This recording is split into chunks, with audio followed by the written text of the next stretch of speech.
Always trust. We ask the questions. What is needed in the world for Is that going to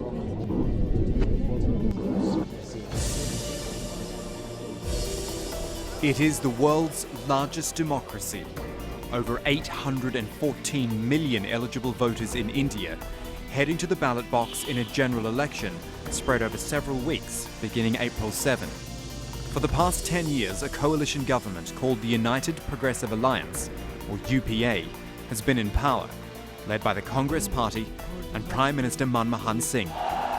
The main opposition party, the Bharatiya Janata Party, the BJP, a right-wing Hindu nationalist party led by Narendra Modi. A controversial man himself, Modi is accused by his opponents of failing to protect Muslim citizens in his home state of Gujarat when he was chief minister there during communal riots in 2002. The current government's been credited with transforming the economy and opening up India's markets to foreign investment in the airline, pharmaceutical and auto industries. But there are problems here. Over half the population still survive on less than $1 a day. The cabinet has responded with ambitious schemes to guarantee a right to food and employment. There's been an upsurge in violence by left-wing Maoists, or Nakshals as they're known in the east of the country. They've killed scores of security personnel and political leaders. It's a battle for hearts and minds that state and regional governments are still not winning. And at the heart of the election campaign, women's rights and corruption, two issues that are dominating the country's news media these days. After companies in the telecommunications and energy sector won favourable contracts with the government, there were investigations, even prosecutions of government officials as a result. But perhaps the most emotional of all issues, high-profile rape cases that have brought into focus women's security. The gang rape and death of a medical student in the nation's capital in 2012 shook the country and forced politicians to tighten the laws on rape. But is the death penalty a deterrent? We'll explore all these issues as the man at the centre of them all, India's Minister of Law and Justice, Kapil Sibal, talks to Al Jazeera. Kapil Sibal, Minister for Law and Justice, as well as Communications and Information Technology. Thank you for talking to Al Jazeera. Are you and your party battle ready now for the general election? Absolutely, without any doubt. What are your main concerns?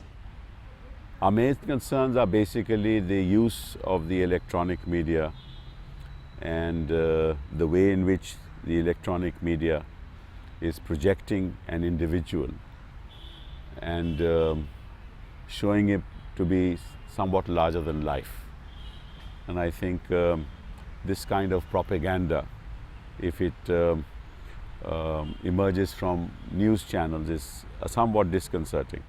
But the plethora of media and the number of television channels is really, you might say, down to your successive governments, as well as perhaps the BJP government in the 90s, where you opened up the airwaves. Well, that's a good thing. It is a good thing. It's a good thing for opening up, but the media must also follow certain norms. I mean, there is the concept of equitable distribution of news. The media has now become a platform for opinion making rather than a platform for disseminating news. And that's a matter of great concern. How do you rate your chances, the party's chances, the Congress Party's chances in the election? Well, it's difficult for me to say because I'm really concentrating on my constituency and I really don't have a clear picture of what's going to happen around the country. But you have a general consensus about how the Congress Party is perceived. Certainly in the last 2 years, you've had quite a rough ride with lots of issues that we'll discuss in a moment. But you know, your reputation as a party has been battered and bruised for several reasons. That is true. That is true. And I think it's partly because, again, of the media, because they never projected what we've done over the last 10 years. And they've only projected spurious figures which have no relationship to reality, and then castigated the Congress Party as corrupt. Well, let's move on then to the man who's leading your election campaign, Rahul Gandhi. And everybody you talk to in the Congress Party is saying he's the right man to be leading the election. Why?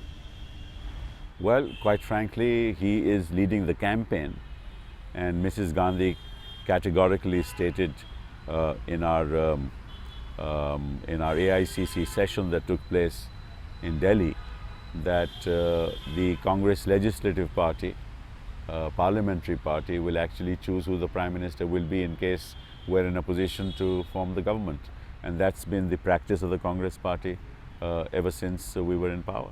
Individuals are not supposed to be bigger than the party, but you can't help the fact that we're talking about the Gandhi dynasty, and you've known the Gandhi family for a long time.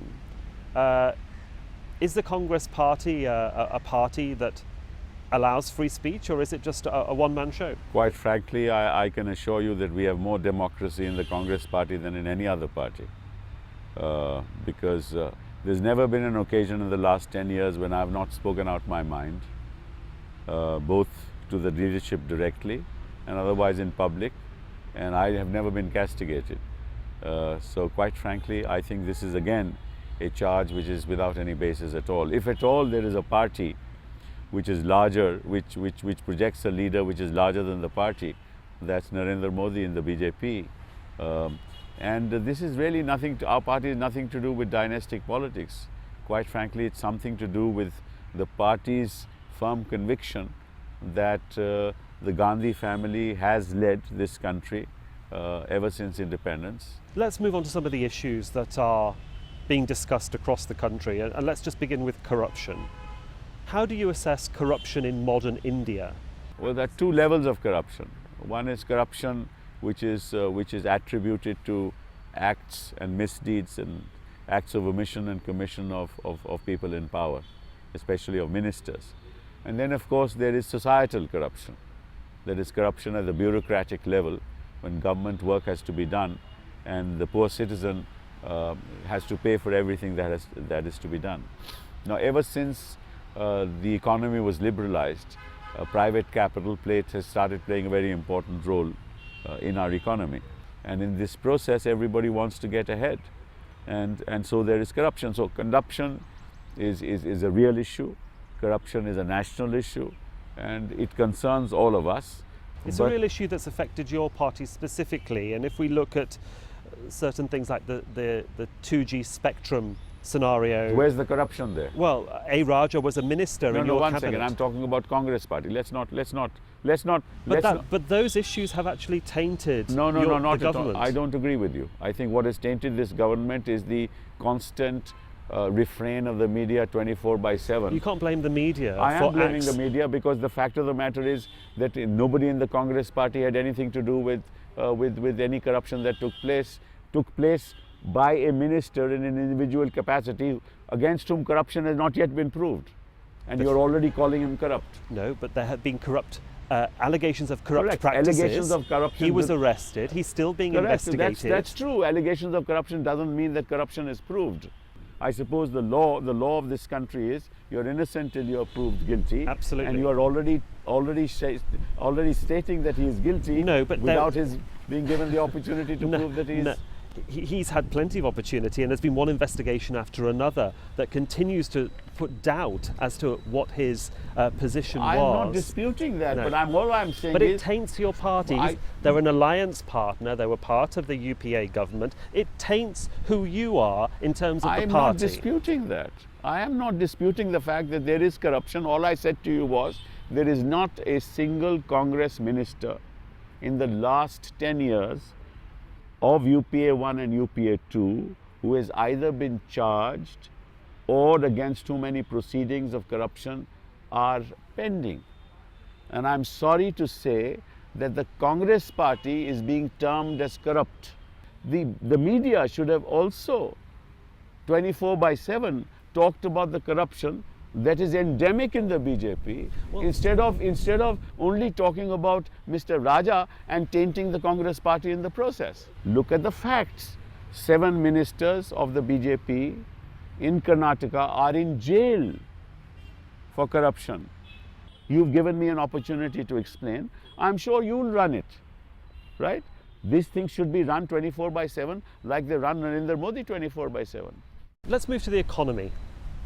India is showing a trend of increased unemployment, Yes. though it's by 0.1% over the last 3 years, to something like 3.8% projected in 2014. Yet the under 30s graduates, it's nearly 13%. Yes. What sort of conversations have been happening behind closed doors in cabinet or between ministers frankly, about handling the unemployment issue and about young people and their Oh, aspirations? absolutely. This is a very serious issue. And in fact, we've been trying to grapple with it for a long time. And the government of India, rather UPA too, has launched a national mission for skill development. Because unless we revamp our education system and ensure that, that kids who actually move out of school and move out of university have skills through which they can be employed, because remember, the economy is expanding in different ways, whether it's the automobile sector or the pharma sector or the IT sector. What we have today is jobs available but nobody to fill them. So we identified 22 missions, and that's our National Skill Mission Program, and we've set up a National Skill Development Corporation. This has been done by the Congress Party, by the UPA too already.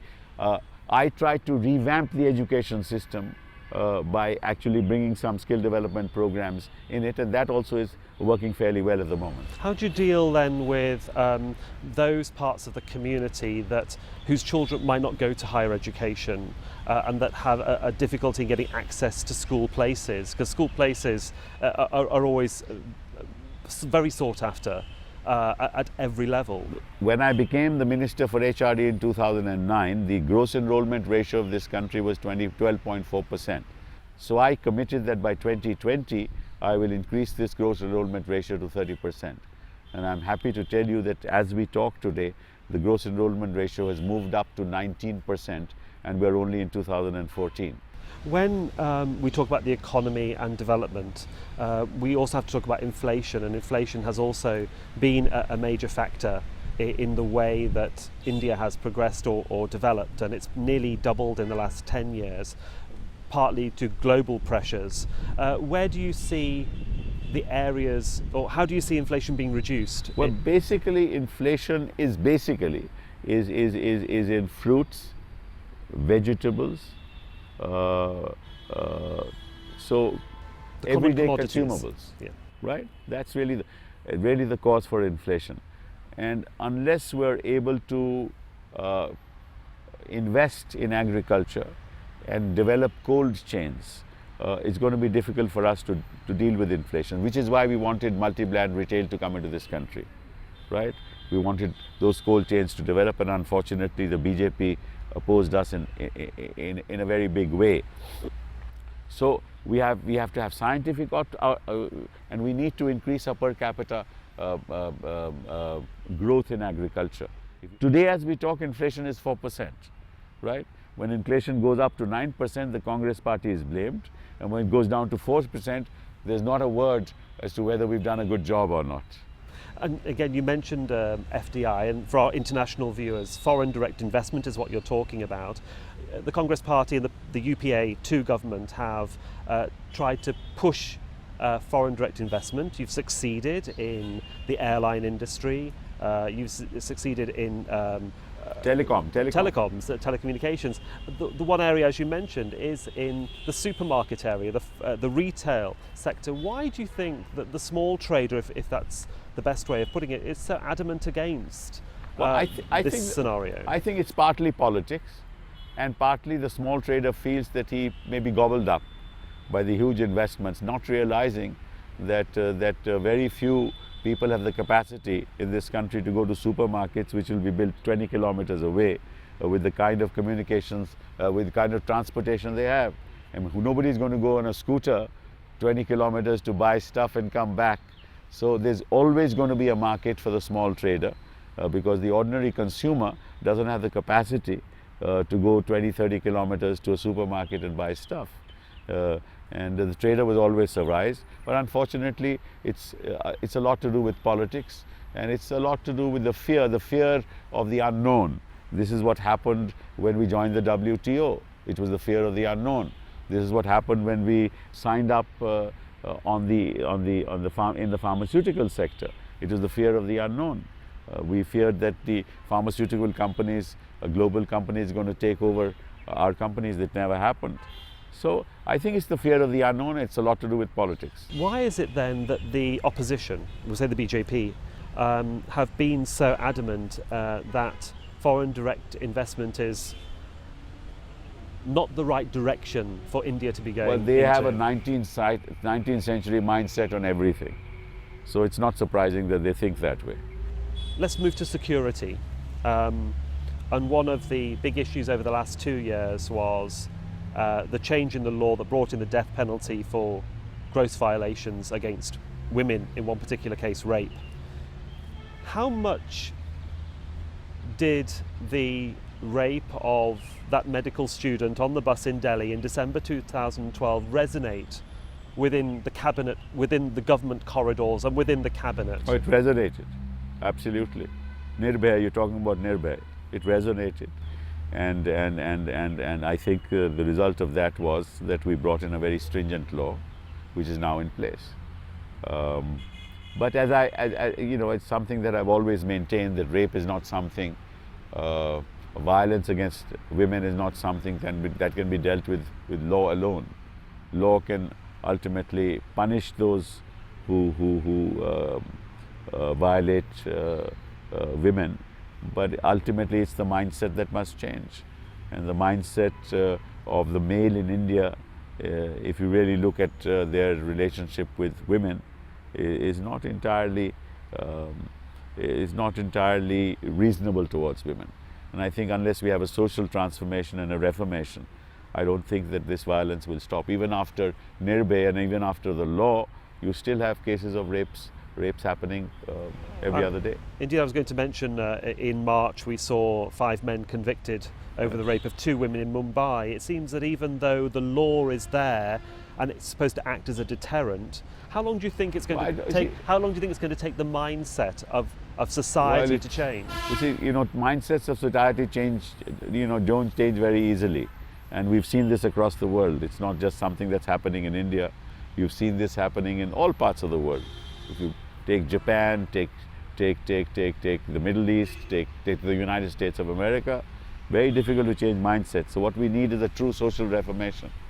Is there anything else that can be done in terms of tightening the law to protect women, in your opinion? No. Laws cannot protect women. Laws can only punish the wrongdoer. Protection is something that will come through change of mindset and through technology, perhaps. And we are finding technology solutions for safety of women. But how do you deal with violence within the 4 corners of the household? Well, let's move on That's again a very serious issue. Indeed it is. Let's move on to another form of security issue that is important to India. And 2 years ago, the Prime Minister Manmohan Singh said that the Naxals were the largest, or the left-wing insurgency was the biggest threat to India. And in recent days, we've seen yet another attack which has killed 11 security personnel in the east of the country, in the state of Chhattisgarh. Over 200 people killed in 2013 in that area, along the Red Corridor as it's called. Would any government be losing the battle? No, I don't think so. Any government will lose the battle. I think what we need to do is to ensure that there is collaboration between the central government as well as state governments. Unfortunately, whenever we try and put in place a system, a structure through which we can collaborate with state governments so that necessary intelligent inputs can be given and actually investigation can be proceeded with, and the line of control should be with an entity which has an overall understanding of security issues. But whenever such a structure is sought to be put in place, the BJP always opposes it, and then of course they raise the bogey that it's an attack against federalism, and therefore the state governments are not willing to collaborate with the central government on any of these issues. And if you don't have this kind of collaboration and you don't put an appropriate structure in place, you're going to have tragedies like this. As we come towards the election campaign, polling will begin very shortly. Your security services have arrested individuals who they believe are associated with Indian Mujahideen in Rajasthan. But they've just been released. I wanted to ask you about what you believe that the threat is from external factors. No, I'm afraid here the police The police and the investigating agencies always use, or not always, but many a time use Muslim youth as and name them and arrest them without any basis and without any evidence. And this is one excellent example in question, that they said that they were involved with the Indian Mujahideen, and then they released them, realizing that there was no evidence against them because there was a protest. And they said that they arrested them from Patna, and actually they were arrested from their houses. Now, I think that we must stand up to this kind of this kind of unwanted, arbitrary action against Muslim youth in this country. And I feel very, very, very, very disturbed by this attitude of investigating agencies and the police personnel. Do you think there is a worrying trend of communalism and a split in society based on faith or caste difference? Very worrying, and this is really what this election is all about. This election is to prevent that mindset to come to power, which has always fueled controversy and communal tension in this country. And the man who is leading that campaign has a lot to answer for, in the years to come, for what happened in Gujarat in 2002. And I'm afraid till such time as justice is done, the people of this country will not accept him as Prime Minister of India. There are other communities, the Sikh community, that want justice as well from Sure. post-1984 riots. There's a difference, though. They should What get is the justice. difference? We are fully, and this is something that we've said, the Congress Party has always said, that we're very, very sorry for what happened. Mrs. Gandhi has regretted what happened. The Prime Minister has apologized for what happened. But the fact of the matter is there is a difference. Here, the administration was at the forefront of it, and 25 policemen are in jail because of that, because of fake encounters and because of their role in these riots. Their Minister of State, who is now in charge of UP, he is being proceeded against criminally for having participated in this. Now, I won't say that he is guilty, because he is innocent till he is proved guilty, right? So I don't say. But the fact of the matter is, this never happened in 1984. This was a case where the administration was encouraging violence against innocent people who had nothing to do. A court in Gujarat had Yes. given Mr. Modi a clean... That doesn't mean courts are right, courts are wrong. Supreme Court many a times gives a wrong verdict. What is Mr. Modi, for the Congress Party then, what is Mr. Modi guilty of? It is not for me to decide what he is guilty of. Right? That's not my job. That's the job of the investigator. And we should have an arm's length investigator, where those who are investigating have nothing to do with the state of Gujarat. Is that the best Even way forward? the SIT that was set up, it was those very investigating officers under whose eye all this happened, who were the investigators. Do you think How could anybody expect justice from an SIT like that? if an investigation on the Gujarat riots of 2002 were conducted by an agency that was not related to the state of Gujarat, an independent agency, could a fair and transparent conclusion be achieved? I want to ask only one question. From 2002 to 2012, why haven't the telephone records of what happened during that period been placed before the public? Just that. The communications between police officers and the CM's office. Those records have vanished. In fact, all this delay is to the advantage of those who might be guilty. I don't know whether they are or not.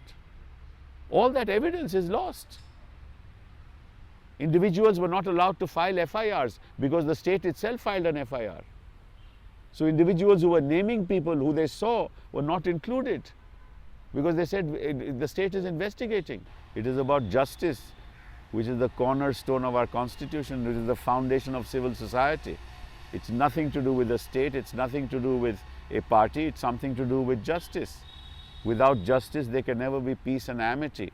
And without peace and amity, there can never be democracy. It's the future of democracy and the future of India that is at stake. Well, there for the moment we will leave it. Kapil Sibal, Thank you. Minister for Law and Justice, thank you for talking to Al Jazeera. Thank you, Suresh.